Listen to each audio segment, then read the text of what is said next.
Hola chicos, qué bueno encontrarnos en este espacio virtual para hablar de un tema tan importante. Oficialmente nos hemos adentrado en nuestro último corte y con este en nuestro último ciclo vital, la adultez mayor. Recuerden que existe una subclasificación en la adultez mayor, es decir, se es adulto mayor en diferentes niveles y con diferentes pérdidas, pero además también recuerden que la adultez mayor no solo es sinónimo de pérdidas, sino también de ganancias. Hace algunos días estuvimos conversando sobre los estereotipos que hay en torno a la adultez mayor, además de eso estuvimos hablando sobre los miedos que se han establecido en torno a este ciclo vital, los mismos miedos que ustedes han experimentado o más bien expresaron, imaginándose cuando llegara este momento de sus vidas, y dentro de esos miedos apareció miedo a la soledad, miedo a la muerte, y uno muy importante también que es muy típico y que está conectado con los estereotipos es el miedo a perder la independencia. De la adultez mayor tenemos que reconocer a su vez que es un ciclo vital que ha sido socialmente construido, es decir, dependiendo del contexto, de la política, de la cultura y de la economía, nos han ido estableciendo qué ocurre con el adulto mayor, cognitiva, emocional y socialmente hablando. Pues muy bien, adultez mayor no solo es sinónimo de pérdida, como se los dije hace unos segundos, sino también es sinónimo de ganancias. Existen dos perspectivas, la normativa, la clásica, la que nos habla de la decadencia, y una perspectiva denominada la perspectiva exitosa de la adultez mayor. De eso vamos a empezar a conversar el día de hoy. Recuerden también tener muy presente la exposición que realizaron sus compañeros, el grupo de Liz Quiroga, y recuerden también tener muy presente el video que el grupo de su compañero Andrés Cárdenas nos va a presentar para la clase de hoy a través de la plataforma. Normativamente hablando, la adultez mayor se caracteriza por convertirse en un tránsito vital donde se generan grandes transformaciones, empezando por lo físico. Existen transformaciones a nivel de los órganos de los sentidos, la capacidad de reaccionar motora, mente disminuye, la fuerza y el sistema musculoesquelético también se ven impactados. Algunas enfermedades crónicas empiezan a aparecer, pero es muy importante tener claro que el ciclo vital se convierte en una condición de vulnerabilidad sin que eso signifique que solo por ser adulto mayor voy a sufrir o a padecer alguna de estas condiciones médicas. La sexualidad y la intimidad en pareja exige cambios, ajustes. Incluso se tiene la idea de que no hay lugar para la sexualidad y el erotismo en este ciclo vital. En términos cognitivos, la memoria es tal vez uno de los procesos psicológicos que más pueden verse afectados, especialmente la memoria a corto plazo. Algunas personas han creído que el hecho de llegar a la adultez mayor anula la posibilidad de aprender cosas nuevas. Sin embargo, plantearlo de esta manera es un grave error. Lo que sí podemos asegurar es que probablemente los ritmos de aprendizaje cambian. Estos y muchos otros aspectos se han abordado desde la mirada normativa, esa mirada clásica de la adultez mayor. Es fundamental reconocer esta mirada, es fundamental aceptar que existen algunos cambios. Sin embargo, también vamos a empezar a adentrarnos en una comprensión mucho más amplia y diversa de la vejez.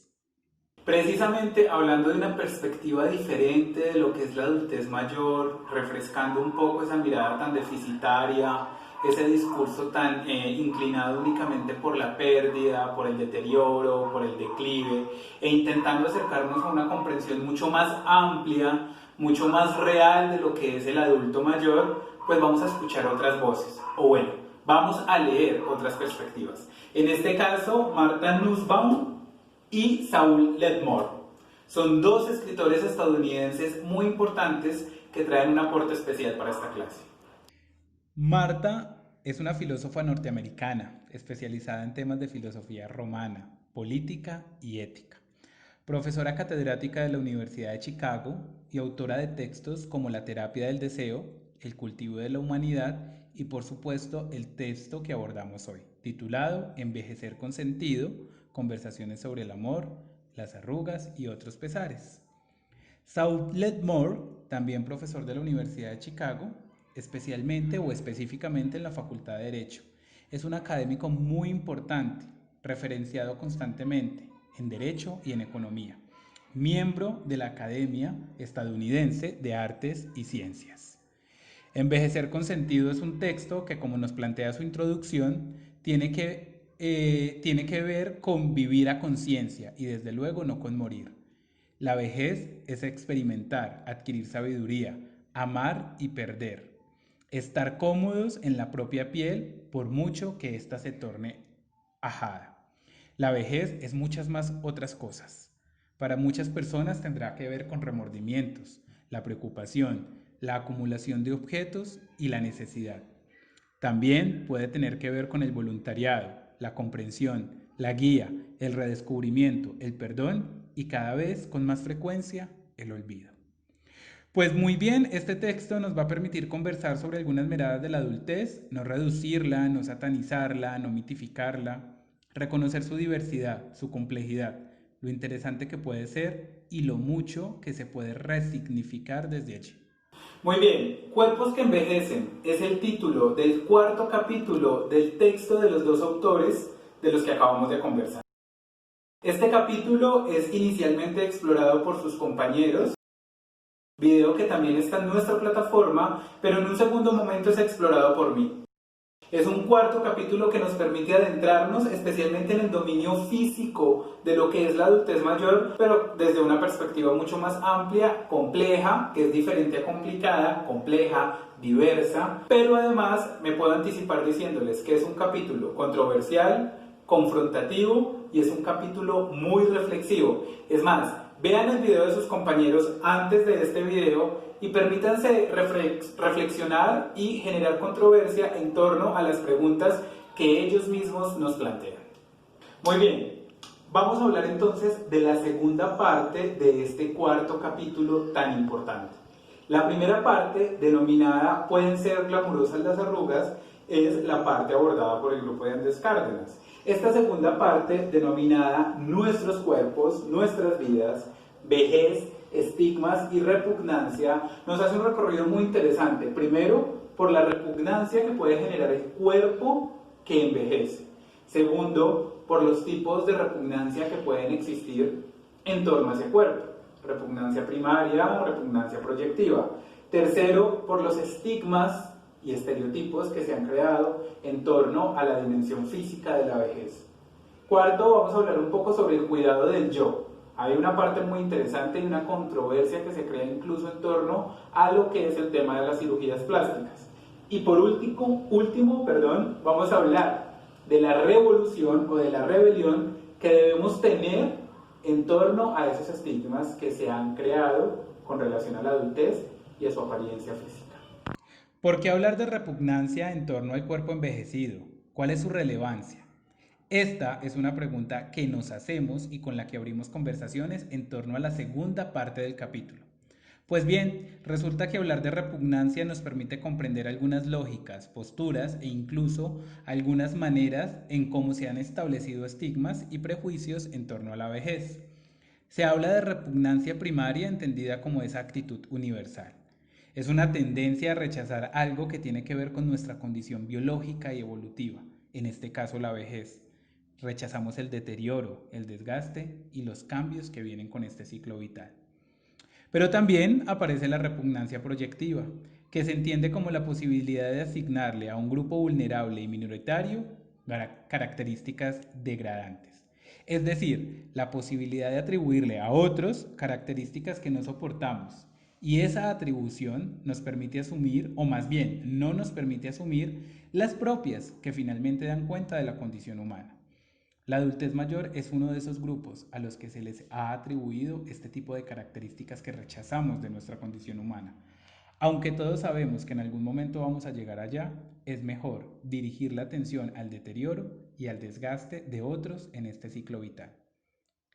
Muy bien, pues hablar de repugnancia como actitud, es decir, como una manera de pensar, de sentir y de actuar en torno a algo o a alguien, en este caso la vejez, nos permite hablar de los estigmas y las fibras en común que pueden tener algunos de ellos. El estigma y o repugnancia hacia la discapacidad comparte características con estigmas o repugnancia hacia la vejez.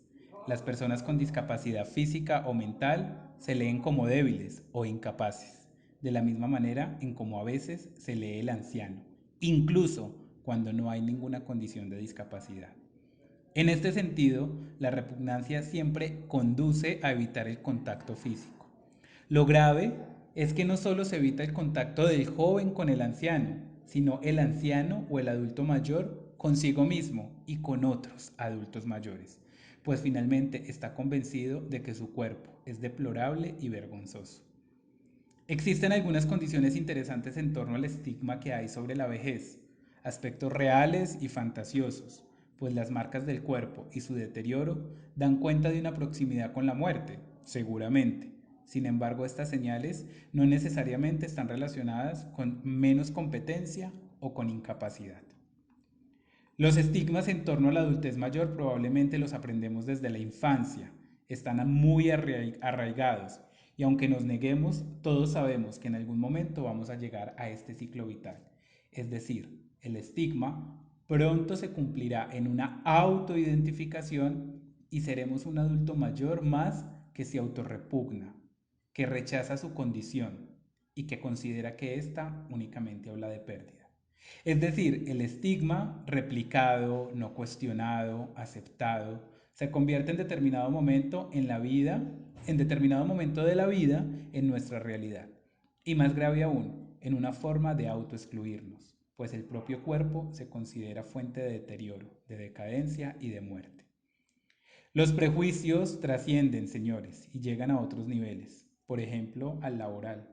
Pues en una sociedad como la nuestra no se considera que discriminar a los trabajadores mayores realmente sea un asunto de discriminación. Es más bien, se supone, entre comillas, un asunto natural.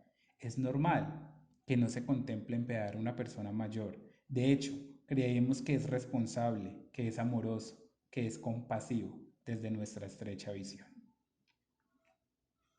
El cuidado del yo es otra parte fundamental. Allí se debate la pertinencia o no de las cirugías plásticas y los procedimientos estéticos. Sin embargo, lo relevante, según los autores, es invitar a asumir una actitud responsable frente a este tipo de decisiones. Finalmente, con relación a rebelarse ante el estigma, es importante asegurar que estos existen y que tienen efectos nocivos para las sociedades, donde todos hemos intentado normalizarlos. Necesitamos entonces movilizarnos de manera integrada, es decir, no solo los adultos mayores necesitan rebelarse contra los estereotipos, necesitamos rebelar a los niños, a los jóvenes, a los adolescentes, todos, pues finalmente el estigma contra la edad está alojado en todos nosotros, independientemente de la edad que tengamos. Muy bien, muchachos, para cerrar, como de costumbre, los invito a que ustedes revisen y reflexionen sobre los estigmas, los propios estigmas que tienen sobre la edad, principalmente sobre la adultez mayor. Además, vamos a ver en nuestra próxima clase, es decir, la clase del jueves 12 de noviembre, vamos a realizar un ejercicio. Primero se van a organizar en grupos de a 4, máximo de a 5, 4 o 5. Lo segundo es que van a crear una ficha publicitaria. Esa ficha publicitaria debe contener un eslogan y un símbolo a través del cual ustedes le van a enseñar a niños de quinto de primaria cómo combatir los estigmas y los estereotipos que hay en torno a la adultez mayor. Recuerden que esta información va dirigida a niños de quinto de primaria, es decir, ustedes deben adaptar el lenguaje y la forma en cómo comunican y cómo transmiten esta información. En esa clase vamos a tener 5 minutos para cada grupo y vamos a simular el ejercicio. Esto fue todo por hoy, qué bueno tenerlos en este espacio virtual a través de nuestra plataforma. Nos vemos el jueves 12 de noviembre en una clase más.